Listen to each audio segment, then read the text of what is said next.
future bit. All right, that was a song called Mars by Hello June, an Appalachian band that sent us their music. And this is part of something that John and I are doing. It was John's idea to solicit songs from Appalachian bands that we can feature in episodes. So we're going to be doing 2 songs per episode from different bands or artists.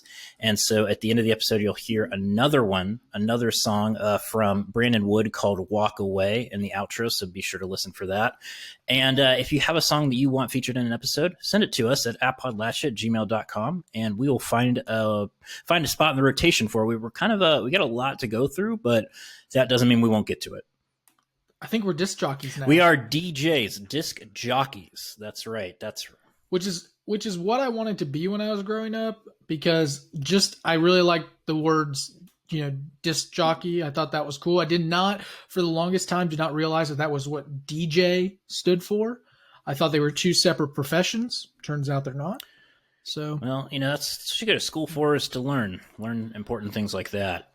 Speaking of school, John, I was, for the intro today, I just wanted to say and kind of get off on a topic here that it is peak 2020 when you start to see people that you went to high school with show up in your timeline as QAnon believers.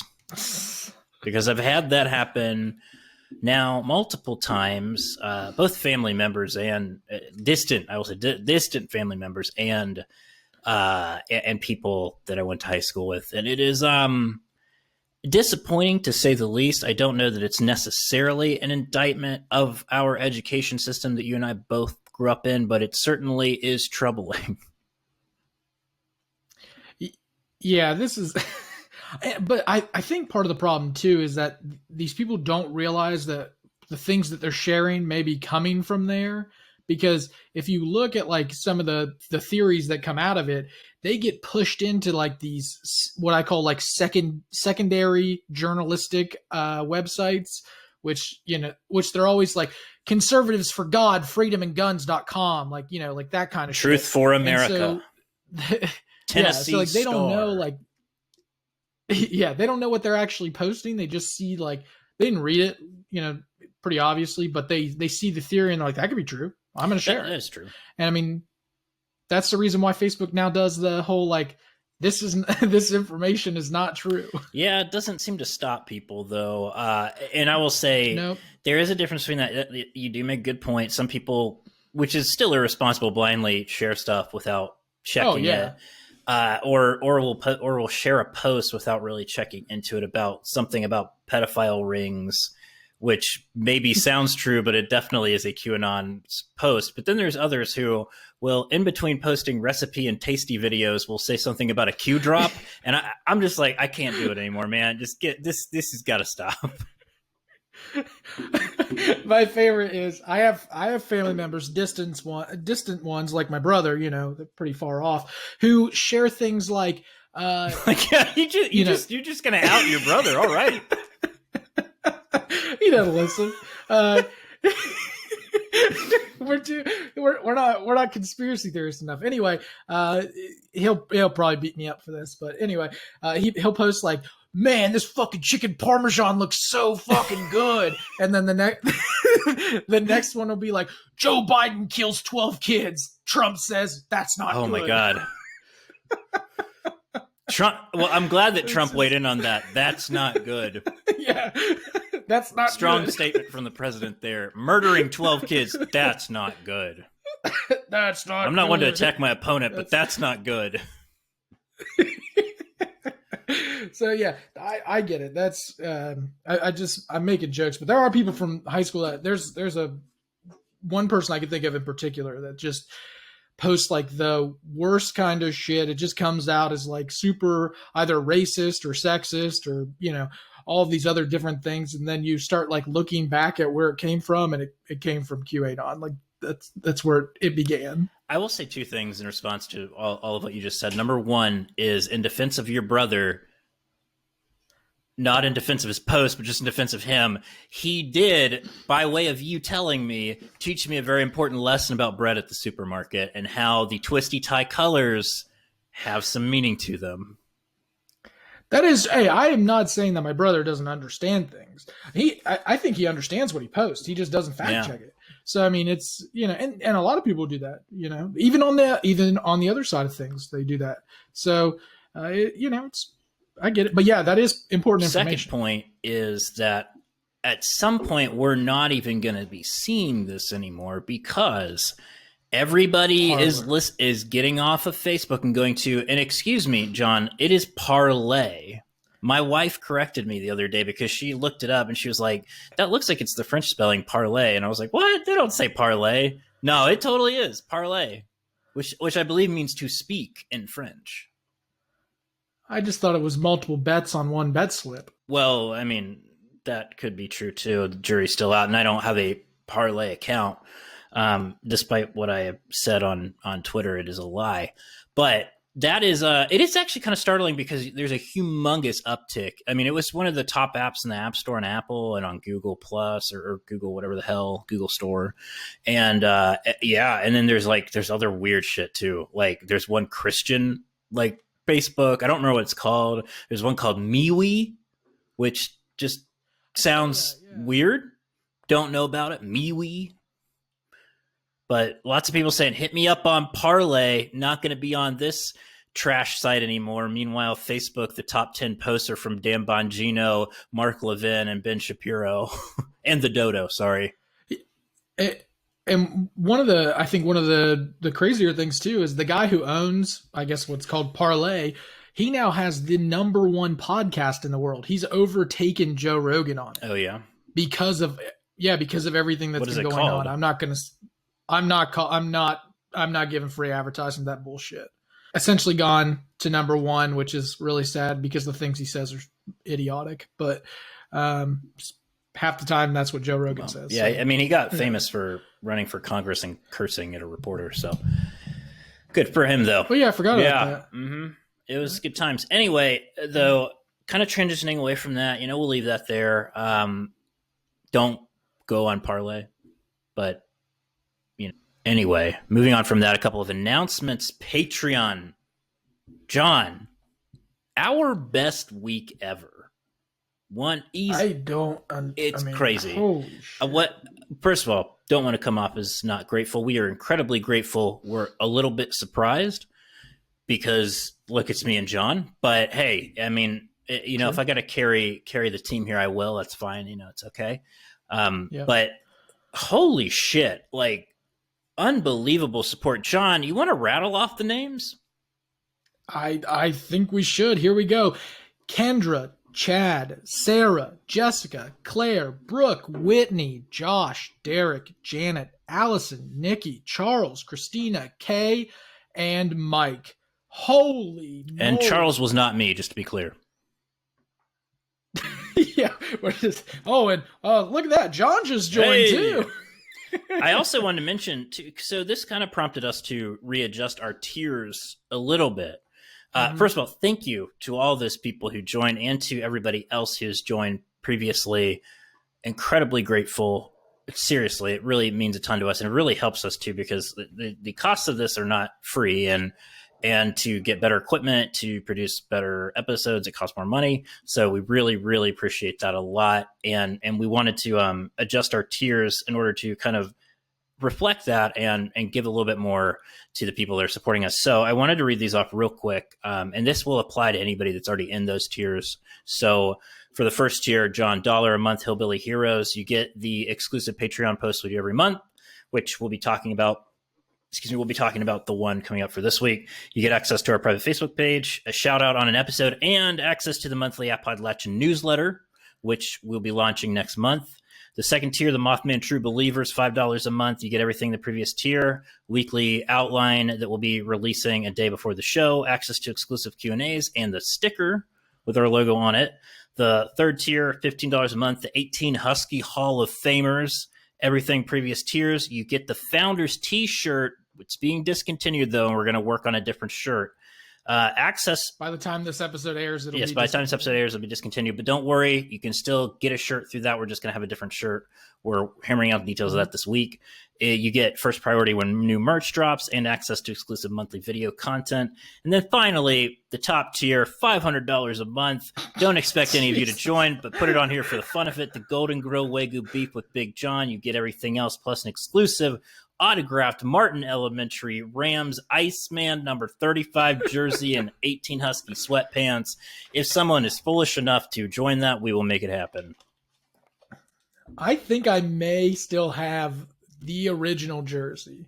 It might be in my closet at my mom's house. I don't know. It could have been destroyed or framed and put into a Hall of Fame. I'm pretty sure it's hanging up in the gym, but I don't know.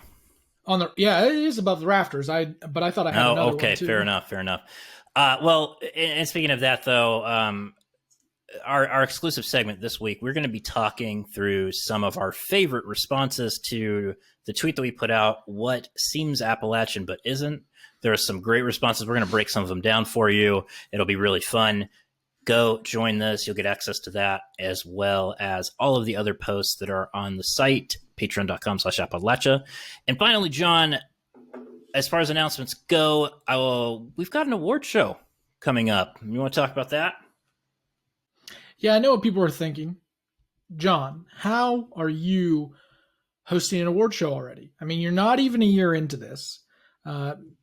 You're a podcast host. What are you doing hosting awards? I'll tell you, we created it so we get to host it. I think that's how it works.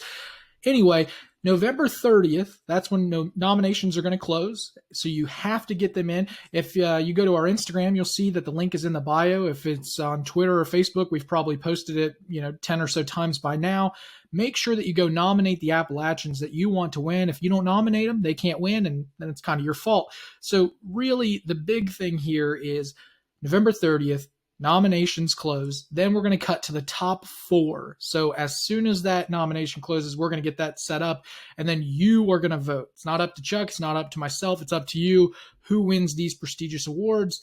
And then we're going to have an award show, Chuck. It's going to be pretty fancy and pretty fantastic. Absolutely. Very, very excited. And just overall really excited to honor some really cool Appalachians. All right, John.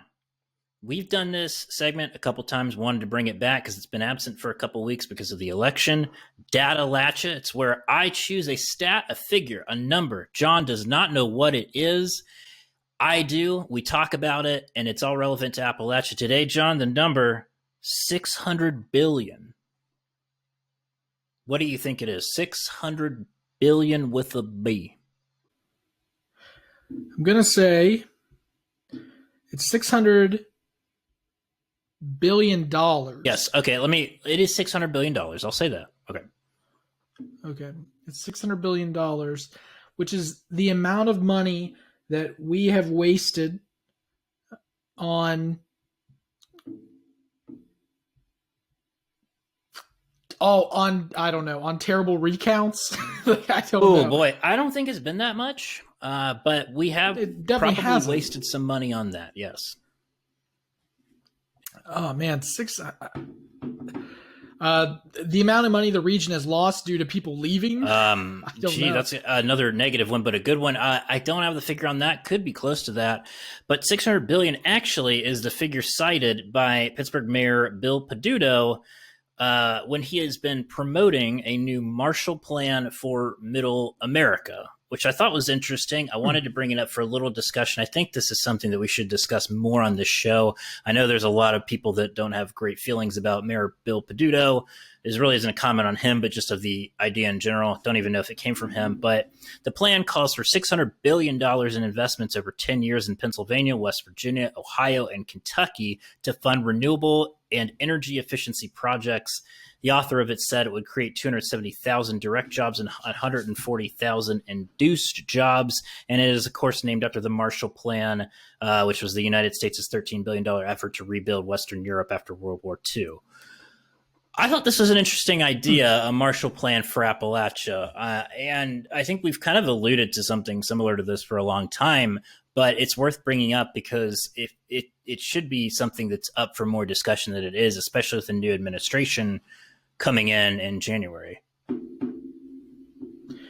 That that was definitely out of right field. Right field. Okay, I was never going to guess that. I was never going to tried to tee up, man. I'm glad you brought it up. Look, it's something that we need. It's one of those things that, especially places in West Virginia that continue to live, I don't know, in the 1950s, to the point where if we do invest this money, we've been talking about it a lot on this show. I think a lot of people have been talking about it around the region.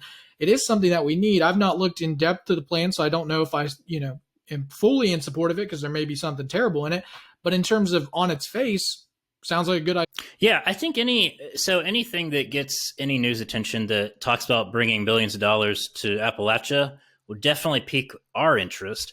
And I think when you think about parts of Appalachia mentioned, like Kentucky, West Virginia, Ohio, Pennsylvania, parts of that, like where manufacturing and fossil fuel jobs have been waning in the past years. Manufacturing jobs have been leaving, going overseas, or been replaced by automation. You need something that's going to be more sustainable job-wise living there. If this would come to anything close to the hundreds of thousands of jobs they mentioned, that would be huge for the region. Obviously, this is an idea, not really even a policy being debated yet, but I think it's something that really deserves more attention, and something that we're going to look into a little bit more on this show and see if there's been any discussion about it at all, and if there's any traction, or if we can build some traction for it, if it's something that we think is good. So keep an ear to the ground more on that, but I did want to bring that on everybody's radar because I thought it was a really interesting idea. So for today's show, we've got a great interview for you all. Very, very excited for this one. We are on the heels of the Hillbilly Elegy movie premiering on Netflix, unfortunately. But do we have a treat for you today, dear listener? We have an interview with Meredith McCarroll. She is a native Appalachian who's born in Western North Carolina, the director of writing and rhetoric at Bowdoin College, and probably most importantly, a fantastic author and editor. She's the author of Unwhite, Appalachia, Race and Film, and the co-editor of Appalachian Reckoning, a region response to Hillbilly Elegy. A phenomenal book, which is actually right behind my shoulder, right here. We'll put a link in the show notes where you can get it. And John, this interview, what do you think? I came out of this interview, spoiler alert, but I came out of this interview having a new perception on how I should look at Hillbilly Elegy and even J.D. Vance. It got that down to earth for me, to the point where I was like, okay, I get it. Maybe we do need a different perspective at times. Yeah, and it's not, and I will say it's not necessarily a hugely different perspective that Meredith brings, but I think one that's more bringing in more substance to the conversation of what are some things that we need to be looking at with Hillbilly Elegy, but also what are some things that Appalachians as a whole should be doing to help change the narrative and to move forward from this movie, from this film. I think that's a fair way to put it. Yeah. But anyway, without further ado, love this interview. One of my favorite ones we've done. And we hope you enjoy our interview with Meredith McCarroll. Awesome. Well, I guess we can get started. Again, I really appreciate you joining us. I know that we've both been following your work for a while, and as we sort of come up on the premiere, so to speak, of Hillbilly Elegy, we wanted to put out some good content for our listeners and watchers, I guess, on YouTube, about some other things that people can read or use as resources that are not Hillbilly Elegy. And so obviously the book Appalachian Reckoning came to mind. It's a really a great book. I started reading it 2 weeks ago just so I could kind of get up to speed on some things. But I wanted to start actually with a quote that was from the Bitter Southerner piece that you wrote, Hillbillies Need No Elegy, because I think that it perfectly tees up both the discussion on this, but also kind of our sentiments as well. And so for the benefit of our listeners, the quote that I'm speaking of goes like this: when Hillbilly Elegy seemed to be all anyone talked about, and when I realized people associated that book with me because I'm Appalachian, I read it with eagerness and curiosity. And though Vance's story was different from my own, I read it with empathy for his unique experience. But he crossed a line when he began to use we instead of I. I didn't like what he said about us. And so I was wondering if you could expand on that, because that's a really powerful quote. Yeah, thanks. I live in Maine now, which is weird for someone who's writing and thinking so much about a really different place. And it's weird because people know about me, know about the fact that I am from Appalachia and I'm from the mountains and I'm Southern and all these things. And so a whole lot of people said to me some version of, oh, I read I read Hillbilly Elegy and now I get where you're from. I was like, well, I guess I should read this book to try to figure out where I'm from. And so when I read it, I really was curious about, what his story was. And I was empathetic with his experience. I mean, J.D. Vance had a really tough upbringing, and it is a story that is compelling in the way that we are compelled by sad stories that end heroically, I guess. Right. Right. But yeah, the memoir parts of it, were interesting. I didn't think that it was particularly well written, which was one thing, but it's everybody has the right to tell their own story. But it really is this shift that happens where he starts using the first person plural, and he says things like, "We are just this way," and and it's one thing to just claim to talk about a 13-state region. It's a pretty ridiculous thing to do, but he's not naively just talking about, this is how we are. He's doing it for a really clear political purpose. And that is where it went from irritating to dangerous in my mind. That's a really great way of putting it. Irritating to dangerous is something that I couldn't articulate it that good if I tried. And your reaction to that too, especially from memoir to like kind of his extolling his own virtues, is something that I think both John and I noticed when we read it as well. And when thinking about the book Appalachian Reckoning, first of all, I was wondering if you could describe your role with that book, because am I correct that you're a co-editor of it? Right. Yeah. Right. So the creation of this collection, I think, is pretty interesting. So I had written this piece for the journal Southern Cultures about my accent and navigating my accent in academia. And someone from West Virginia University Press contacted me and asked if I wanted to do something with that. And I settled on this idea, or we worked together on this idea of having a collection of voices, because my experience is not unique at all. And I thought I'd really like to gather other people talking about the ways that they've dealt with this, or, whatever they have to say about being in academia. And then we wanted to broaden it from academia. And I got to this point where I had gotten these amazing personal narrative pieces from these different writers, and they were individually so good, but as a collection, I couldn't figure out what would make them kind of hold together and what would make them worth being published in a book together. So I called the editor I was working with at West Virginia and said, man, I have all of these pieces that are so good, but I don't know what intellectually holds them together.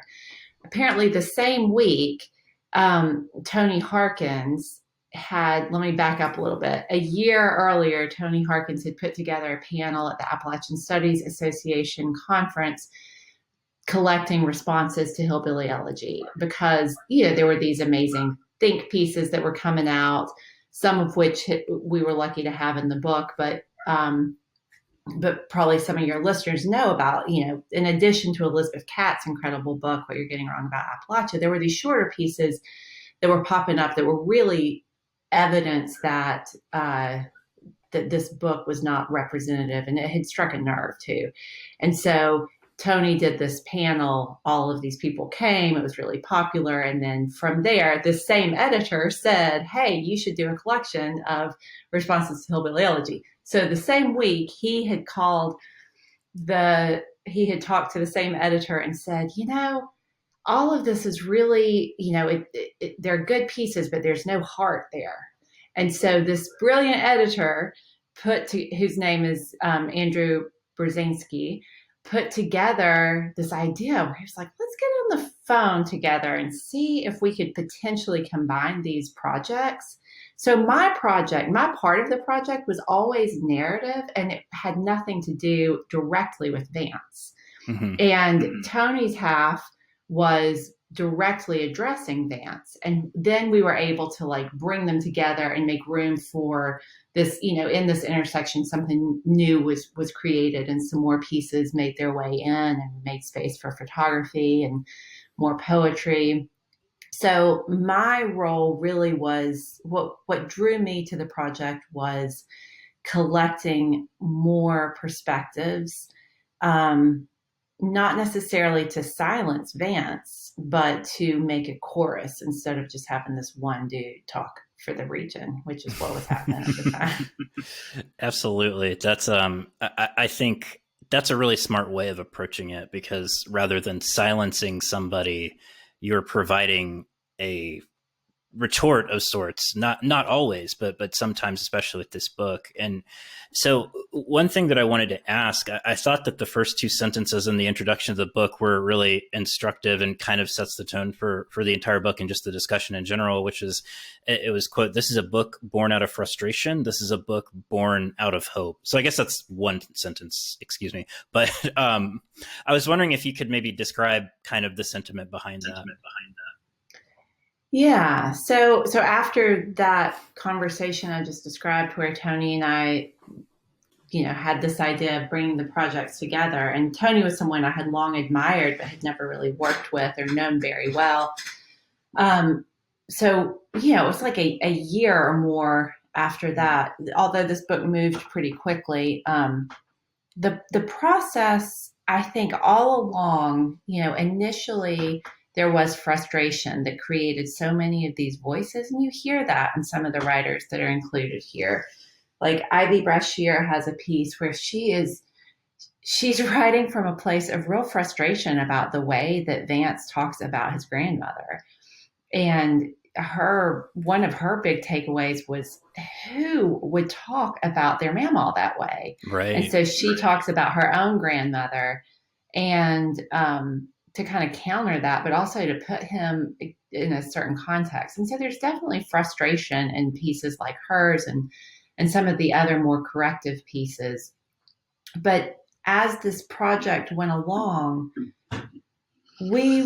Tony and I think we're both just really kind people. And I don't know if you can say that about yourself. I hope you can. I'll definitely say that Tony is just a really kind person. And so we didn't want this to be a mean project, like that wasn't our goal. And luckily, when we reached out to Roger May, and hopefully your listeners will know about Roger May, and if not, then they should definitely go check out his incredible project called Looking at Appalachia, which is a collective of photographers from the region and photographs from the region. So we reached out to him to ask him to be a part of the project. And he said, we had a really hard conversation where he was asking what we were doing, what our goals were. And he said, I just don't want to be a part of anything mean-spirited. Mm-hmm. And he kind of named what we were feeling. And we were like, no, we're good. That is not what we're trying to do. And I think because we had that in mind, there's this fierceness in the work, but we were doing it for something so much bigger than J.D. Vance. We were doing it for Appalachia. And in the experience of talking with all of these contributors and getting to know them and reading their work and spending so much time thinking about how this text came together, I think there was just incredible hope there in the process of the collective. See, that's what we do too. We do this all for Appalachia. We still call JD a dickhead, but we do it for Appalachia. So, no mean spirit there, but we call it as we see it. And yeah, I do. I limit myself to 3 times a day, so I don't go overboard. But no, in all seriousness, though, I struggle with Hillbilly Elegy because JD's story mimics mine. So like my dad was a drug addict. I dealt with a lot of the stuff that he dealt with. He grew up poor. He didn't really grow up poor, but he had people who grew up poor. And I guess for me, it's really hard to go. You feel bad for the guy, right? But then you also see that it's almost like a guy who grew up in a bad situation that blames the entire community for what happened. And I've always struggled with that because I never understood why he did that. It didn't make much sense to me. But anyway, the big struggle for me is to not be mean spirited towards him, because it to me, it makes kind of me or people like me look bad. How did you, going into this book, in terms of editing it, how do you look at something and say, look, we can be really, strict towards the guy, but we can't go overboard. So how do you do that? So there was never any editing that made us, like, we never pulled back on anything. And there was nobody who wanted to say, to call him a dick. And we were like, no, let's be nice. There was none of that. What we did was, it's like, the other day I was cooking something and I poured in way too much salt, and I was like, oh shit, what do I do here? And so I Googled it, and the answer is you add sugar. And so that's kind of our approach to this book in some ways. We never asked people to be less salty. We didn't censor or edit for tone at all.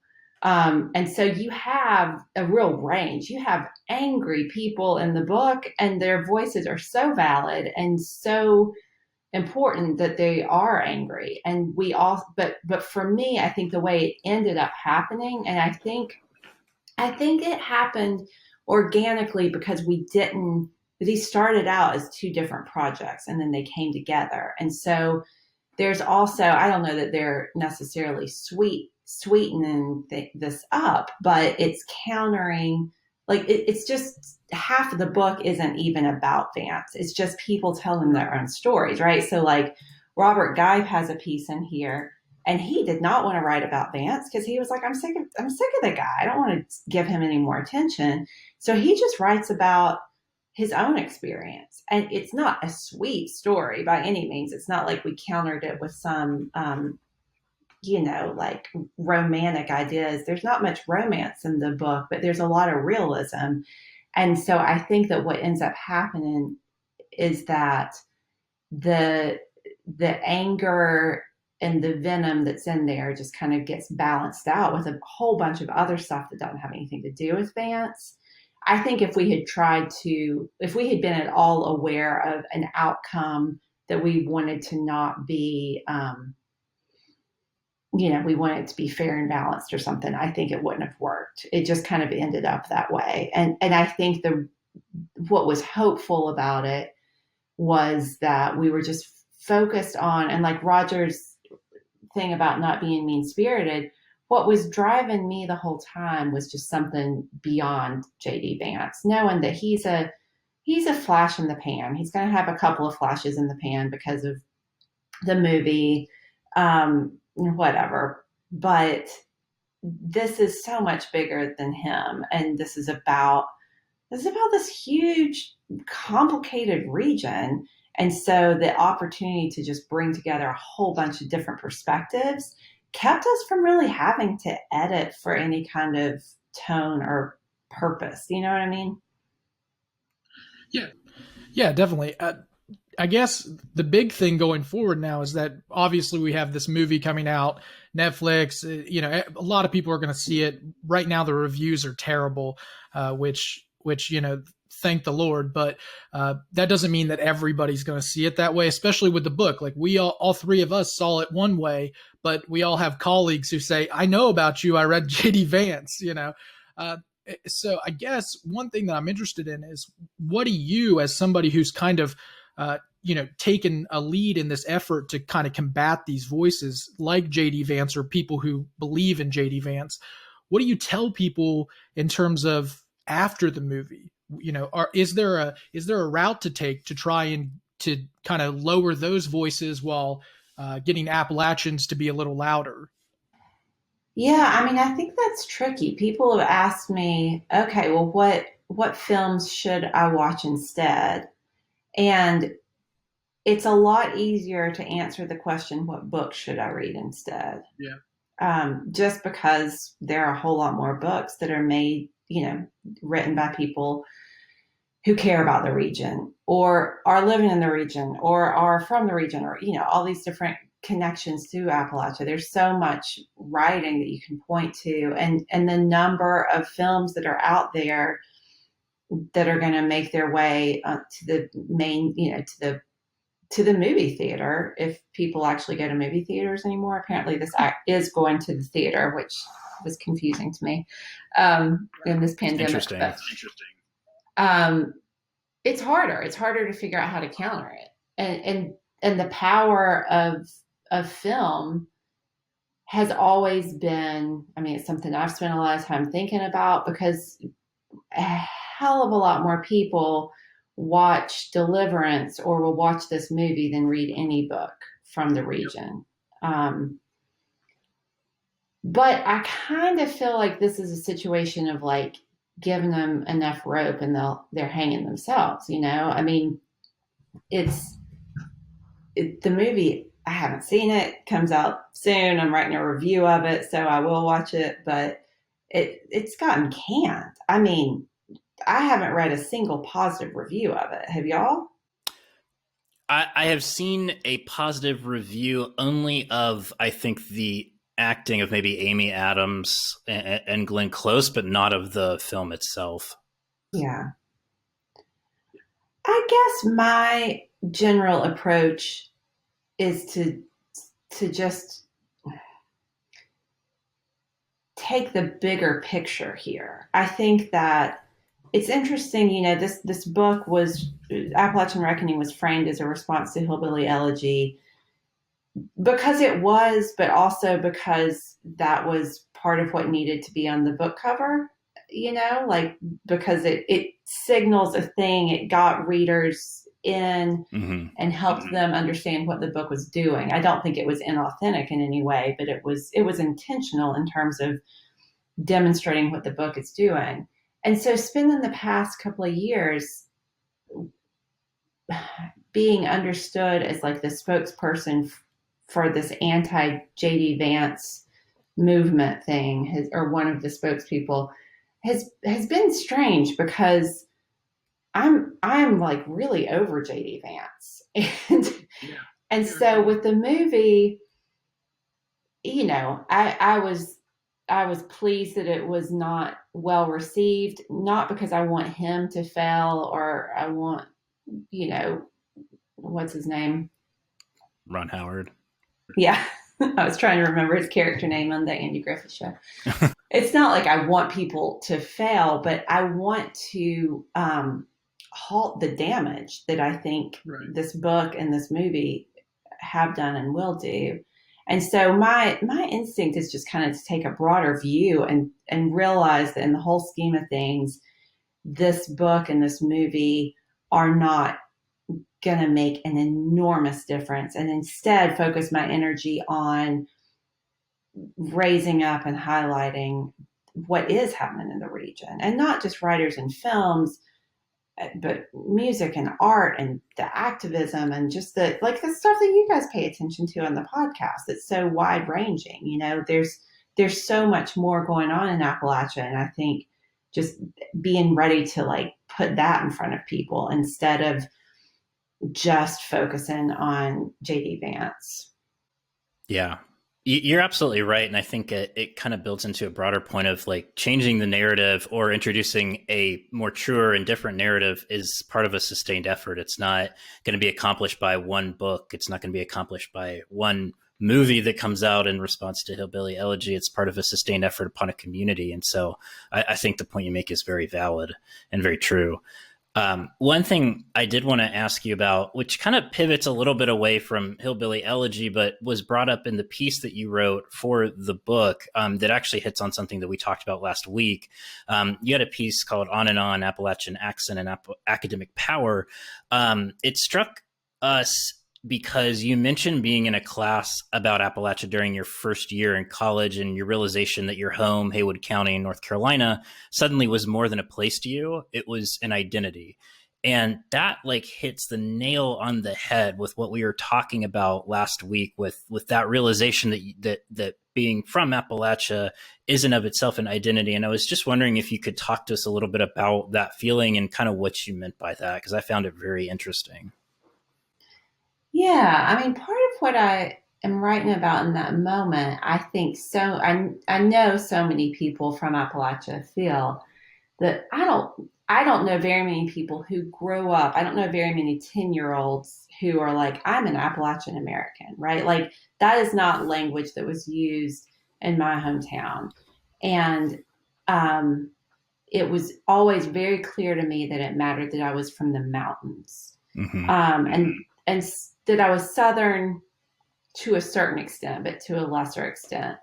But I definitely like identified as being from North Carolina, identified as being from the mountains. But I didn't really know that the term Appalachian very much beyond seeing it on a map or whatever, the Appalachian Trail probably.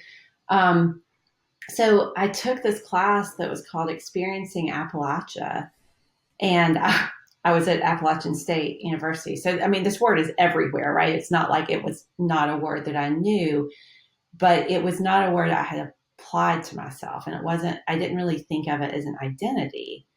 And so I definitely had like this moment in that class where I started to understand, oh, people pay attention to this. This is a thing I can be proud of. And the person who taught the class was a grad student who just did this amazing job of helping us see what Appalachia was. And I imagine that there were people in the class from all over the place. I can't quite remember. I remember a lot of people from North Carolina, but like not in the mountains.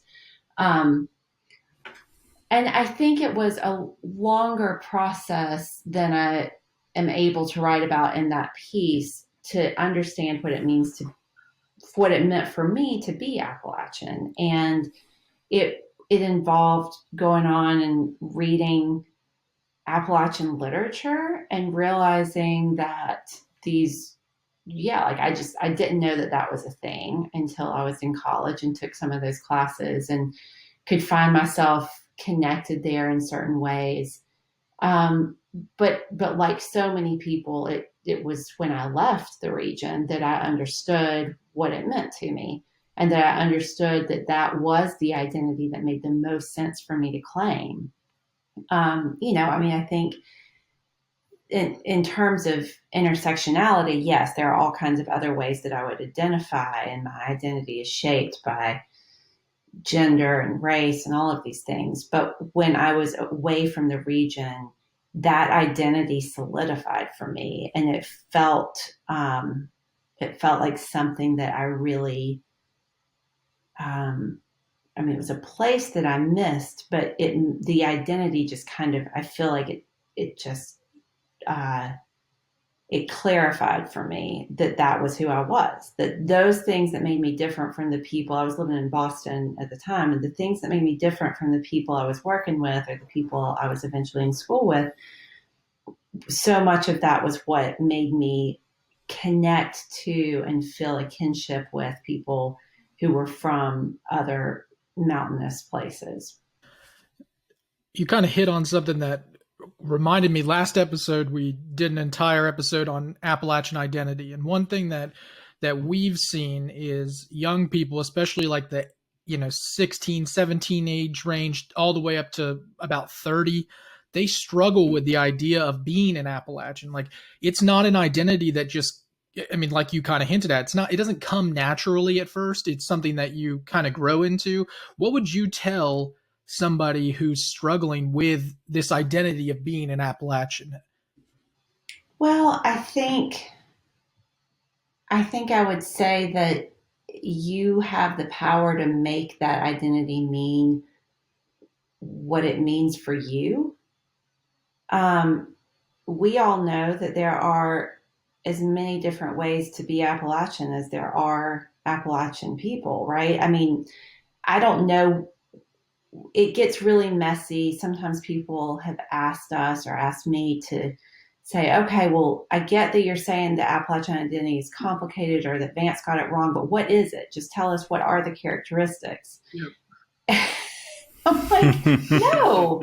I mean, you wouldn't ask, or you shouldn't ask an African American person to tell you, like, okay, what are Black people like, right? Right. I mean, that's kind of silly. And so I would say there's freedom in that. There's freedom in taking the parts of where you were raised, the ways that you were raised, like taking that with you and recognizing that there's something unique about you, right? There's something that is, it's tough. I have a hard time with this question because it's hard to say what it means to be Appalachian or to encourage people to claim this identity without, like, if you follow that to an extreme, then you're generalizing what it means to be Appalachian, right? And so I guess what I would say is what I would say to people of any identity when they're wrestling with that identity, like, make your Appalachian identity mean what it needs to mean for you. And then that complicates and that shifts what Appalachia is. In the same way that the more that, African Americans claim different kinds of Blackness, when that's authentic, then it complicates what it means to be Black, right? And it keeps people from seeing in such a narrow way. So I would say, rather than trying to fit into what is Appalachian, just expand what Appalachian is to fit who you are, and everybody benefits. But that's naive in a certain way. Like, I get that a reason that people don't want to walk around and identify themselves that way is because of the negative stereotypes, right? And so part of what I talk about in this piece is that it took me, it was not until I had kind of proven myself to myself, I guess, because I don't actually think anybody else was paying attention.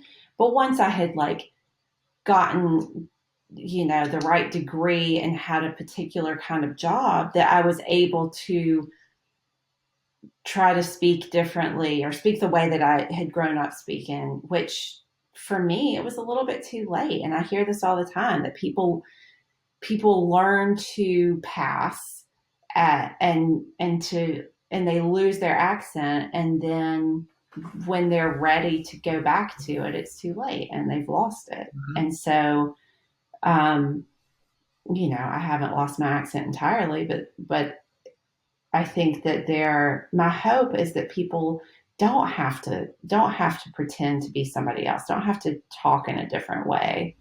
And people like Silas House has talked beautifully about this, about just the power of your accent and just hanging on to that, because it's in your accent is going to be like a little bit of your great uncle and a little bit of your granny and a little bit of, like all of these people around you, and everybody has a totally unique way of speaking. But it's so cool when you find somebody else who sounds like you and you can connect with them. So it shows up for me, or I've noticed it most in terms of accents, but I think there are other ways that it can show up for people too. So I would just say, try to hold on to that and weave it into who you are. And that is what it's, I think, a radical act of challenging stereotypes when you can take your Appalachian identity with you as somebody who's queer or somebody who's whatever, right? Like whatever doesn't fit somebody's imagination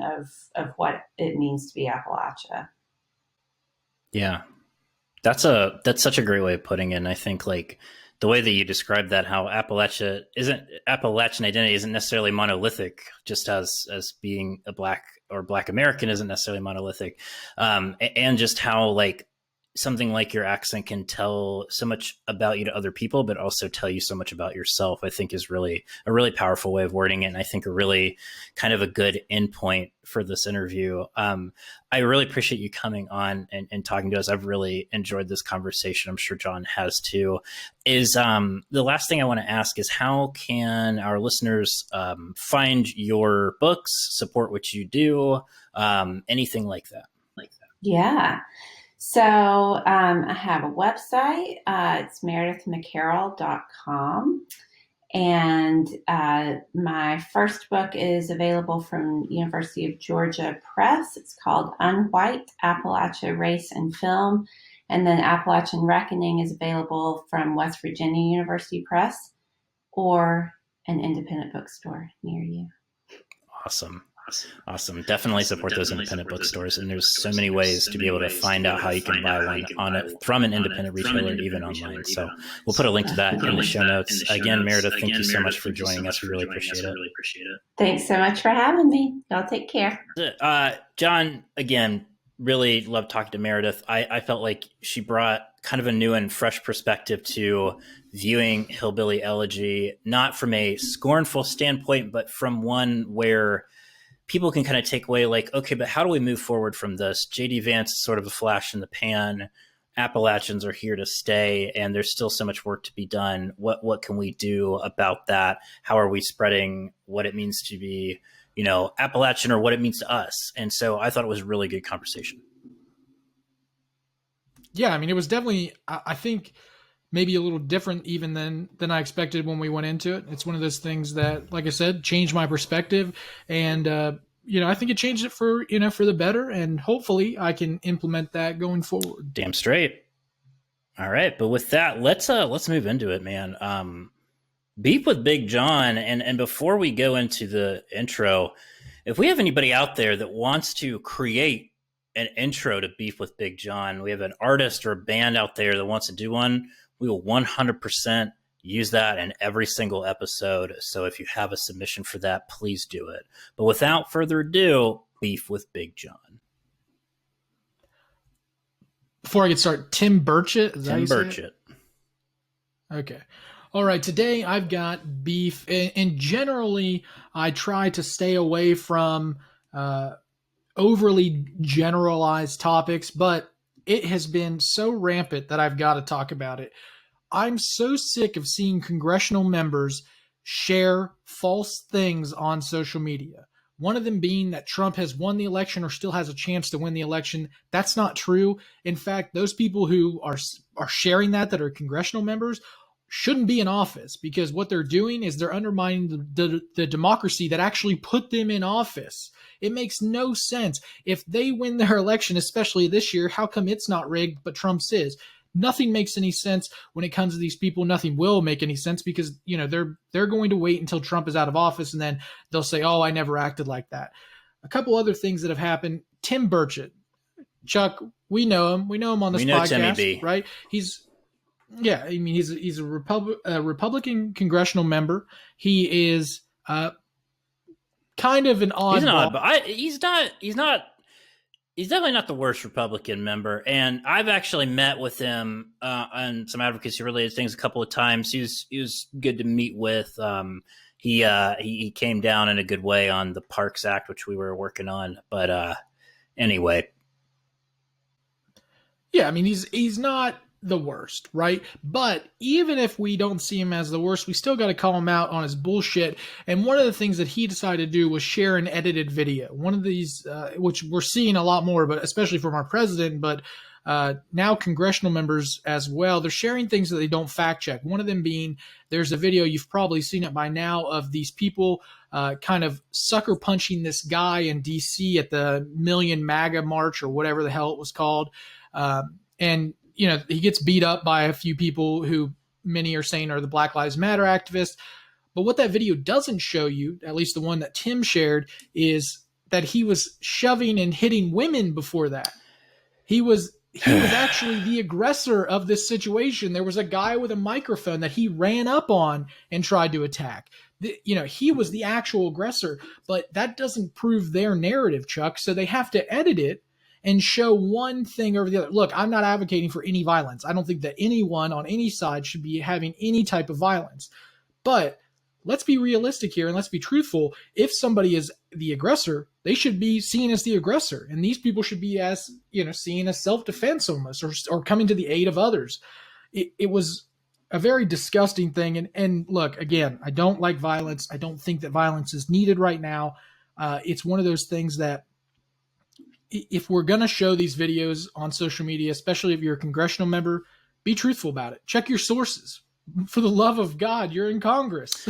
Check your Yeah, this is the problem with social media and just deceptive editing in general. You can change the entire story of something that happened just by editing a few things out. And we've seen it sadly on both sides of the aisle. Both liberals and conservatives, Democrats and Republicans have done this. Now, more recently, I think it's been more of an uptick in the conservative right for sure, but don't want to say that it's not something that happens on both sides. Now, one of my favorite things that I thought about, you picked the intro today, which is funny because it actually was foreshadowing to my second person I've got beef with, and that is the QAnon believer herself, Marjorie Taylor Greene, unfortunately from the great state of Georgia, the Peach State, newly elected. Right. So she's going to be a freshman in Congress coming up. Well, Marjorie is known to be quite a liar. I think that that's the best way to put it. She is a conspiracy theorist at best. Most of the time, a lot of her things that she says. Sadly, she is also representing part of the Appalachian part of Georgia. Exactly. And unfortunately, she has tricked a lot of people into believing things that she believes, which is batshit craziness. Anyway, Marjorie has once again decided that she's going to blatantly lie on Twitter.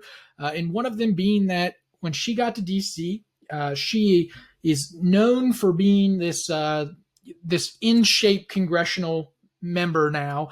She does CrossFit with people. That was her big thing. She wanted to essentially downplay the coronavirus. And part of it was she was saying that in D.C., all gyms are closed. That's a lie.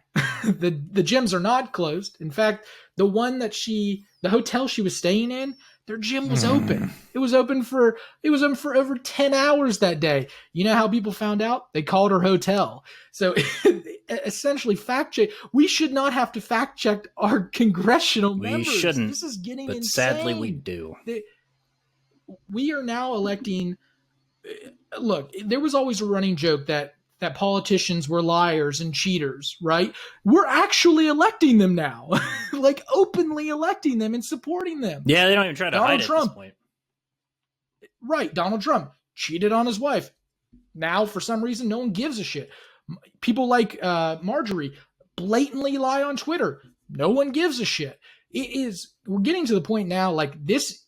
It's already dangerous, but I can only imagine what we see in 22 and 24. It's going to get even worse. It's sad. And it's part of the media ecosystem, too, that I think propagates that, because a lot of people that are voting for Marjorie Taylor Greene probably don't see the negative coverage of her. Yeah, that's a very good point. Today I was behind a car that said CNN sucks. So, I mean, it's one of those things that we've now become so biased on whatever side we believe in that we will only listen to things that praise them. We have now become the every person gets a trophy, but that trophy has to come from a specific group of people. And it is, yeah. And it's a huge problem, unfortunately. But you hate to see it. Well, anyway, God, those are two Appalachians there. Yeah. Or at least, yeah. Anyway. Well, with that being said, let's wrap it up. Thank you all so much for listening again. We hope you enjoyed this episode and this interview. And as always, check us out on social media, Patreon, everything. Email us at appodlachia@gmail.com. And taking us out today is a song by Brandon Wood called Walk Away. We'll see you next week.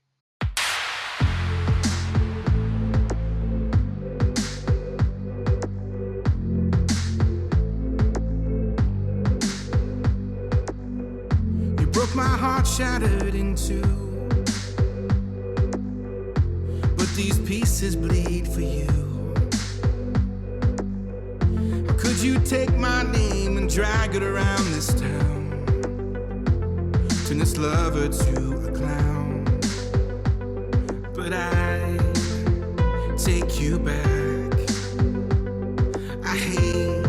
quick I take you back? Who will catch me when I fall?